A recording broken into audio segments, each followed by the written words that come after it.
E a gente vai para os estúdios em São Paulo, Yuri Pita. É isso, Débora. Boa tarde a você, boa tarde para quem nos acompanha. Cheguei um pouquinho atrasado aqui no início do nosso jornal, mas é por um bom motivo. Nós vamos conversar agora com Renan Santos, que é candidato do Partido Missão, está ao vivo conosco. A exemplo do que já conversamos com outros candidatos oficializados por seus partidos nas convenções, Renan Santos também participa conosco. Agradeço desde já, candidato.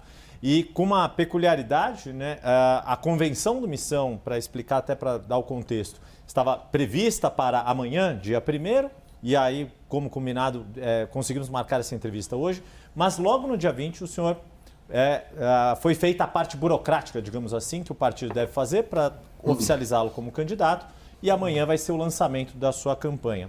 O que esperar para este evento de lançamento? E uma das alegações que o senhor colocou era a questão de poder ter acesso à segurança da Polícia Federal, como todos os candidatos têm, por receber ameaças. Essa questão foi resolvida no seguinte ponto: as ameaças diminuíram ou o senhor continua recebendo ameaças e que tipo de ameaças? Nós recebemos ameaças, especialmente nos estados tomados pelo Comando Vermelho.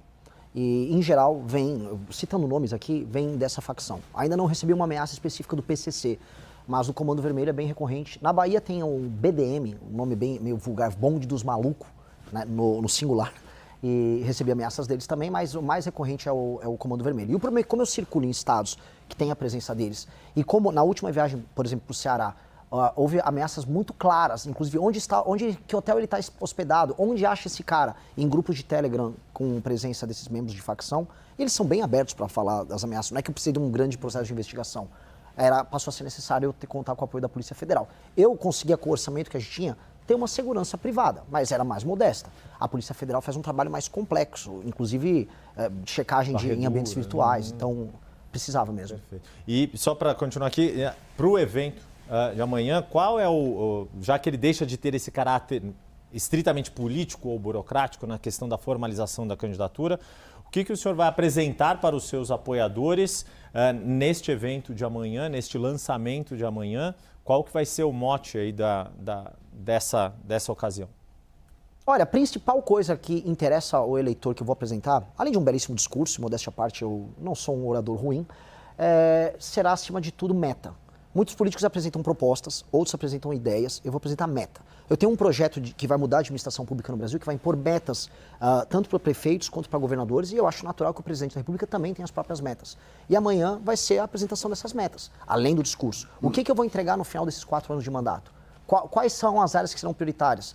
O que nós colocaremos de meta que nós precisaremos obedecer até o fim da nossa gestão no comando do Brasil? Pedro? Renan, seja bem-vindo. O senhor sempre costuma exaltar Nayib Bukele, que é o presidente que tem uma política muito dura com a questão da segurança pública, mas, por outro lado, acabou com a questão do limite para eleições presidenciais. Estabeleceu eleições presidenciais ilimitadas. Também é um exemplo para você essa decisão do Nayib Bukele, ou nesse aspecto você acha que ele não é uma referência a ser seguida? Nesse aspecto, ele não é uma referência a ser seguida. Eu elogio a capacidade que ele teve de reverter um processo de transformação do país dele em um narco-estado. O Salvador, não é que era um narco-estado, e ele teve competência em destruir o crime organizado nisso. Ele aplicou um conjunto de ideias, um conjunto de premissas no combate ao crime que outras nações aplicaram em outras áreas. Por exemplo, a lei antimáfia da Itália é similar nisso, na implementação daquilo que eu chamo de direito penal do inimigo.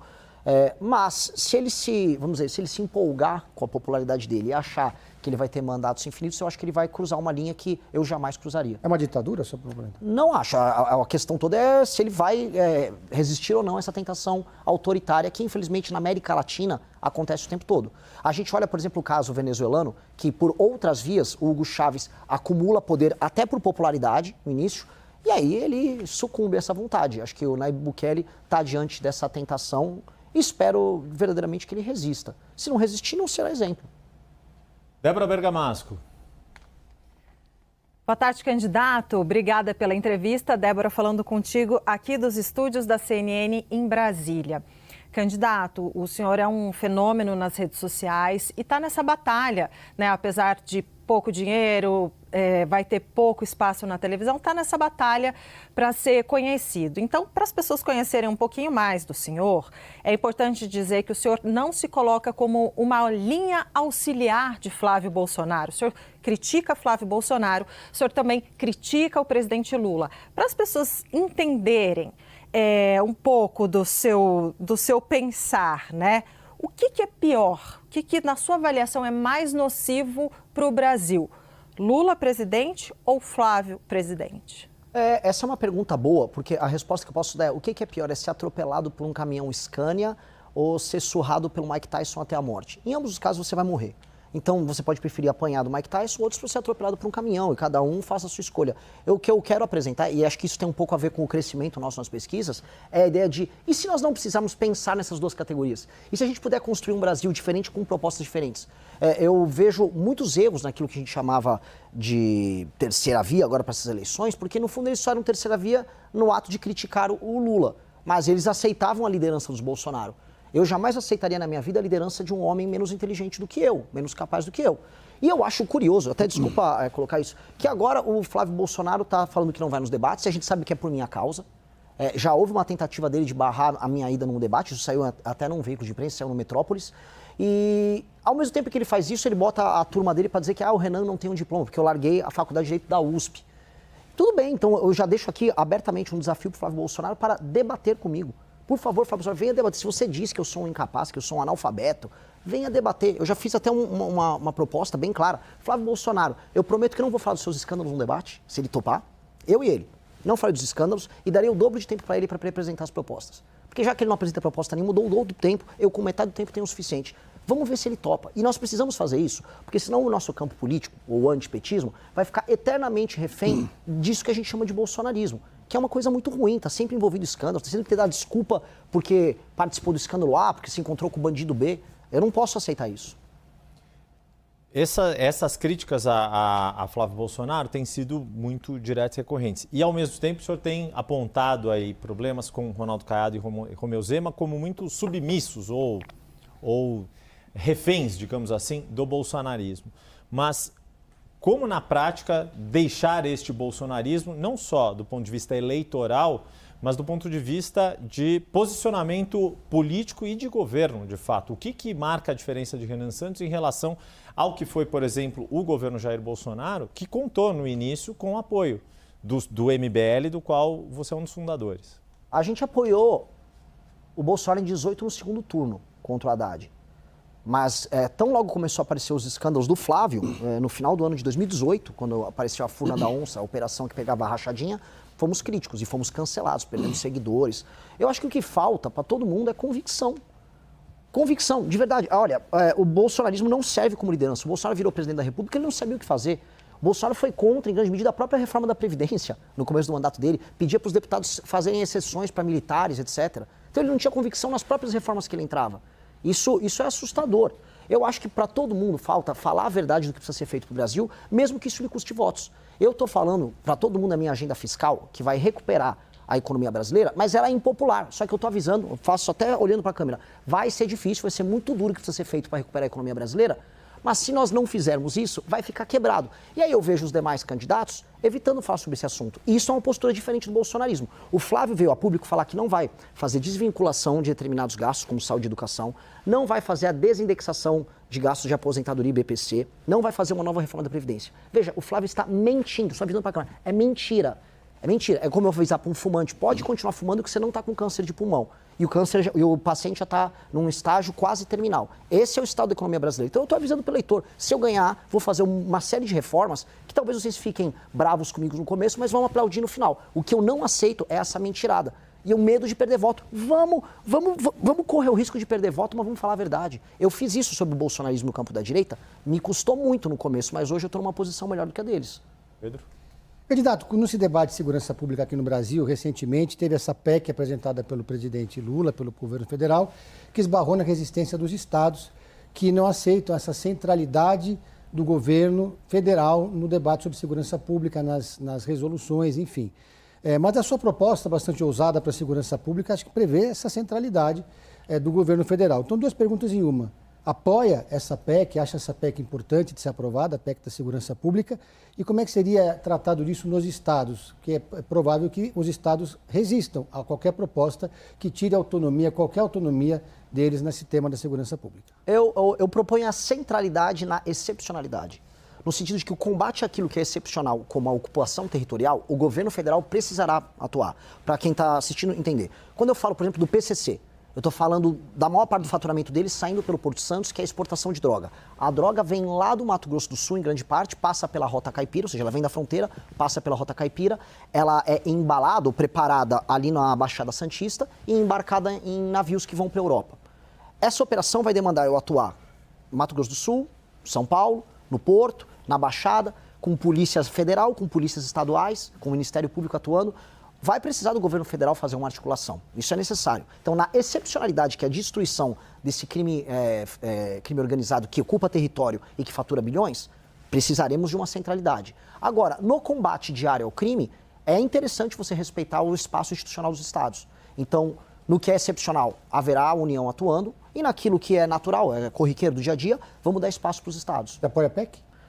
Nesse elemento que congrega, vamos dizer, o combate ao crime organizado e também o combate ao crime comum o tempo todo nas mãos do governo federal, não. Eu sou a favor dos estados manterem boa parte da sua autonomia como existe hoje. Tá? E eu acho que haverá um momento, que não é agora, em que nós vamos poder discutir legislações penais específicas para os estados. E acho legal que haja uma competição dos estados sobre esse tipo de legislação. Ainda não é o momento, porque a gente está vivendo um momento excepcional, que é o crime organizado dominando praticamente todas as regiões do Brasil. Débora? Interessante, né, que o senhor coloca esse debate da segurança pública e agora eu puxo de novo para a economia. Se o senhor for eleito presidente da República, o senhor já sabe quem vai ser o seu ministro da Fazenda? E queria aproveitar e emendar que o senhor falou da questão das metas, né, do governo apresentar metas, ter metas. E aí eu queria dois pedidos. Um, que o senhor antecipasse em primeira mão aqui uma das metas. E dois, se não atingir a meta, o que acontece? Se eu não atingir a meta, eu pretendo ser julgado pelos meus pares do meu partido político como alguém que falhou. Nós vamos fazer uma correção de rota e se considerarem que eu não sou um líder bom o suficiente por não ter batido as metas, eu não concorro mais a presidente da República. Eu acho que é essa vergonha na cara que a gente tem que ter, essa é a primeira coisa. Eu antecipar todas as minhas metas, eu vou fazer um furo jornalístico sobre o meu próprio grupo político, sobre o meu próprio evento de amanhã. Mas como você me fez a pergunta, eu não gosto de fugir de pergunta, uma das metas que nós temos que ter no final do meu mandato é os homicídios caírem para menos de 10 mil por ano até o final do meu mandato. Hoje eles estão para cima de 30 mil. E 10 mil é uma meta até confortável, a gente tem que buscar menos de 5 mil. Esse é o objetivo nosso. Mas buscar menos de 10 mil vai ser um número assim, que o Brasil não atinge há décadas. E eu acho que seria uma grande vitória, uma vitória objetiva a se encaixar. Mas tem mais. Tem pelo menos outras 7 para a gente trazer amanhã.